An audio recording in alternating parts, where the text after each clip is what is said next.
Hello বন্ধুরা, সকলকে আমন্ত্রণ আমার ছোট্ট মিনি ব্লগে। আজকে সকাল সকাল ঘুম থেকে উঠে পড়েছি, তাই জন্য একটু বেশি করে জল কিনে নিলাম সারাদিন সুস্থ থাকার জন্য। আর আজকে সকাল সকাল স্নানটাও করে নিয়েছিলাম। আর আমার হেয়ারের অবস্থাটা দেখেছে একদম বিচ্ছিরি হয়ে গেছে। কারোর কাছে কোনো সলিউশন থাকলে আমাকে প্লিজ বলো। তো স্নান টান করে আমি নাইটিটা ধুয়ে দিয়েছিলাম, ওই জন্য নাইটিটা মেলে দিলাম। আর এত সুন্দর হাওয়া দিচ্ছে ছাদে, যে কারণে আমি ছাদে দাঁড়িয়ে ভয়েস ওভার দিচ্ছি।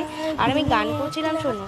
ঘরে থাকে না তো মন, কবে পাবো কবে যাবো তোমায়, কেন ভুলে গেছি।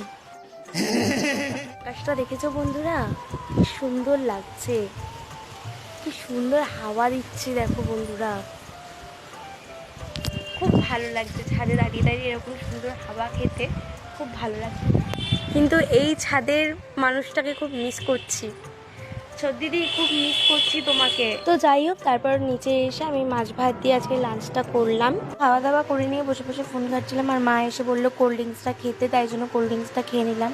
তারপর একটু শুয়েছিলাম, আর শুয়ে শুয়ে খুব বোরিং লাগছিল, ওই জন্য ভাবলাম একটু হেয়ারটা আর মেকআপটা প্র্যাকটিস করি। তাই জন্য শাড়ি ড্র্যাপিং, মেকআপ আর হেয়ারটা প্র্যাকটিস করেই ফেললাম। একটা সিম্পল লুক ক্রিয়েট করেছি, কেমন লাগছে অবশ্যই জানিও। আর ভাবলাম যে এত যখন সাজুগুজু করেছি একটু রিলস বানাই। তো আজকের ভিডিও এটুকুই, ভালো লাগলে লাইক করো, টাটা।